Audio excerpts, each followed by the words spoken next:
السلام علیکم، آپ دیکھ رہے ہیں مبشر لقمان یوٹیوب چینل. میرا نام مبشر لقمان ہے. آپ نے سنا ہوگا یاجوج اور ماجوج کا نام. قرآن مجید میں قیامت کی کئی نشانیاں بیان کی گئی ہیں اور ان میں سے ایک نشانی یاجوج ماجوج کے ظہور کی بھی ہے. تاہم سوال یہ پیدا ہوتا ہے کہ یاجوج ماجوج کا ظہور کب ہوگا اور یہ کیسے مریں گے؟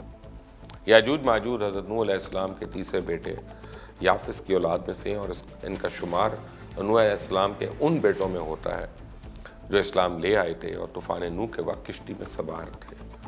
یہ انسانی نسل کے دو بڑے وحشی قبیلے گزر چکے ہیں جو اپنے ارد گرد رہنے والوں پر بہت ہی ظلم اور زیادتیاں کرتے رہے اور انسانی بستیاں تک تاراج کر دیتے تھے.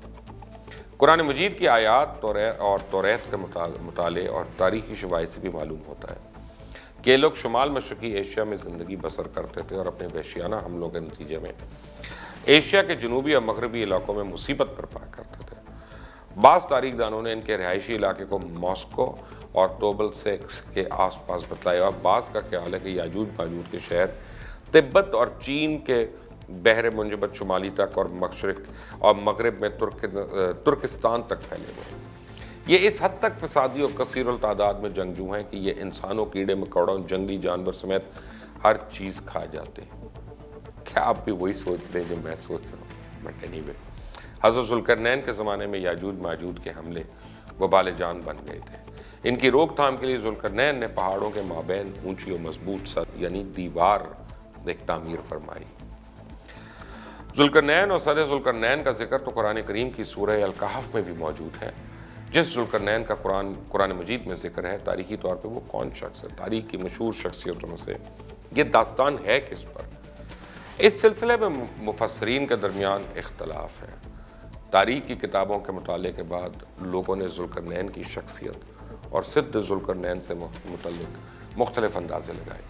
بہت سے قدیم علماء اور مفکر سکندر اعظم کو ہی ذوالقرنین مانتے تھے، مگر بعض اس کا انکار کر کے یہ دلیل پیش کرتے ہیں کہ ذوالقرنین دراصل حضرت سلیمان علیہ السلام کا خواب تھا. جدید زمانے میں کچھ مفکرین جو ہیں وہ ذوالقرنین کو قدیم ایرانی بادشاہ سائرس اعظم کورش الاعظم کا دوسرا نام قرار دیتے ہیں. یہ نسبتاً زیادہ قرین قیاس ہے، مگر بہرحال ابھی تک یقین کے ساتھ کسی شخص کو اس کا مصداق نہیں ٹھہرایا جا سکتا.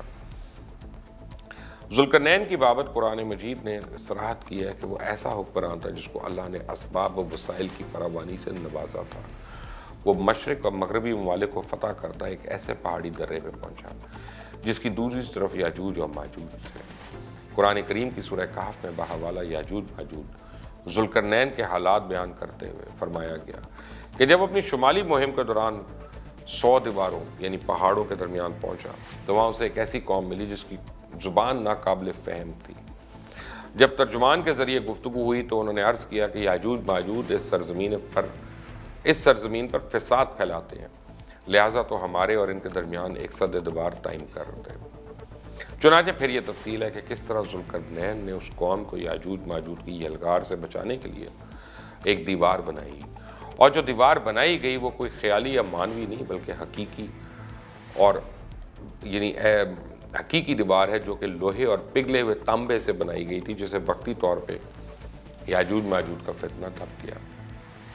جب یہ دیوار تعمیر ہو گئی تو ذوالقرنین نے اللہ کا شکر ادا کیا جس نے یہ دیوار بنانے اور لوگوں کو آئے دن کی پریشانیوں سے نجات دلانے کی توفیق بخشی، مگر ساتھ ہی لوگوں کو یہ بھی بتا دیا تھا کہ یہ دیوار اگرچہ بہت مضبوط اور مستحکم ہے، لازوال نہیں. جو چیز بھی بنی ہے بالآخر فنا ہونے والی ہے، اور جب میرے رب کے وعدے کا وقت قریب آئے گا تو وہ اس کو پیوند خاک کر دے گا، اور میرے رب کا وعدہ برحق ہے. رہی یہ بات کہ سد ذوالقرنین کہاں واقع ہے تو اس میں بھی اختلافات ہیں، کیونکہ آج تک ایسی 5 دیواریں معلوم ہو چکی ہیں جو مختلف بادشاہوں نے مختلف علاقوں میں مختلف ادوار میں جنگجو قوموں سے حملے سے بچانے کے لیے بنوائی تھیں. ان میں سب سے زیادہ مشہور دیوار چین ہے جس کی لمبائی کا اندازہ 1200 میل سے لے کر 1500 میل تک کیا گیا اور اب تک موجود ہے. لیکن واضح رہے کہ دیوار چین لوہے اور تانبے سے بنی ہوئی نہیں ہے، نہ وہ کسی چھوٹے کوہستانی درے میں ہے. وہ ایک عام مسالے سے بنی ہوئی دیوار ہے. بعض کا اصرار ہے کہ یہ وہی دیوار ہے جو یمن میں ہے. یہ مارب ٹھیک ہے کہ دیوار مارب ایک کوہستانی درے میں بنائی گئی، لیکن وہ سیلاب کو روکنے کے لیے اور پانی کا ذخیرہ کرنے کے لیے بنائی گئی تھی. ویسے بھی وہ لوہے اور تانبے سے بنی بھی نہیں ہے، جبکہ علماء دین اور محققین کی مختلف فقہ جو ہے وہ ان کی گواہی کے مطابق سرزمین میں دریائے قزر اور دریائے سیاہ کے درمیان پہاڑوں کا ایک سلسلہ ہے جو کہ ایک دیوار کی طرح شمال جنوب کو ایک دوسرے سے الگ کر دیتا ہے۔ اس میں ایک دیوار کی طرح کا درہ بھی داریال موجود ہے جو مشہور درہ ہے۔ یہاں اب تک ایک قدیم تاریخی لوہے کی دیوار نظر آتی ہے، اور اسی بنا پہ بہت سے لوگوں کا نظریہ ہے کہ دیوار ذوالقرنین یہی ہے۔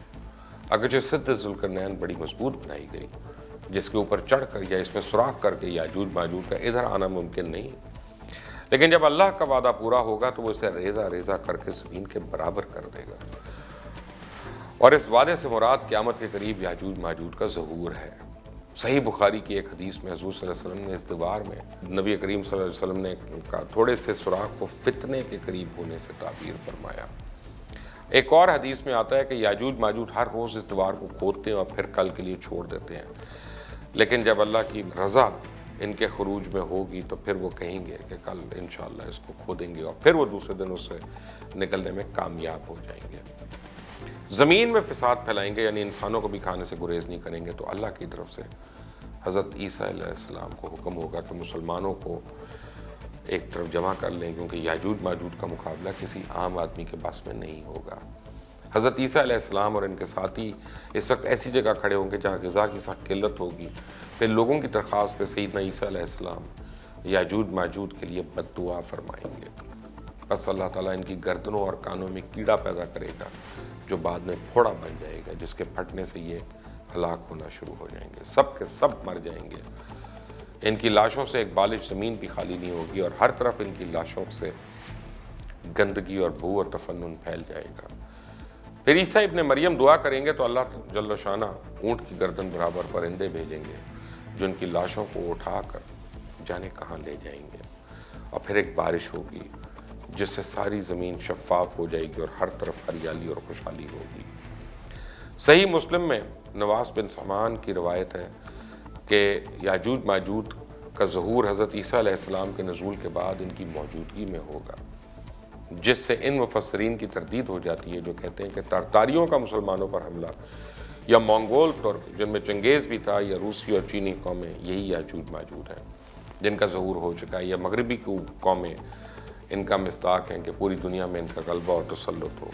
یہ سب باتیں غلط لگتی ہیں، کیونکہ یاجوج ماجوج کے غلبے سے سیاسی غلبہ مراد نہیں، بلکہ قتل و غارت گری، شر و فساد کا وہ عارضی غلبہ ہے جس کا مقابلہ کرنے کی طاقت مسلمانوں میں نہیں ہوگی۔ تاہم پھر وبائی مرض سے سب کے سب آن واحد میں لقمہ اجل بن جائیں گے۔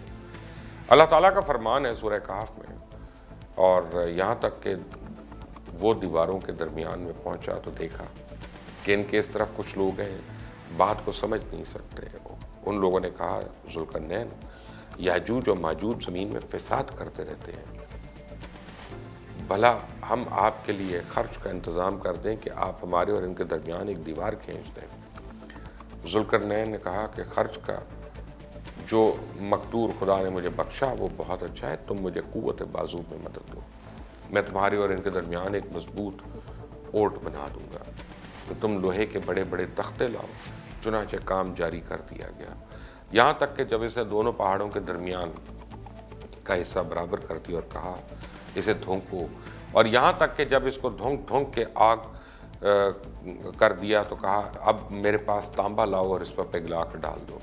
پھر ان میں یہ قدرت نہ رہی کہ اس پر چڑھ سکیں گے، اور نہ یہ طاقت رہی کہ اس میں نقب لگا سکیں گے۔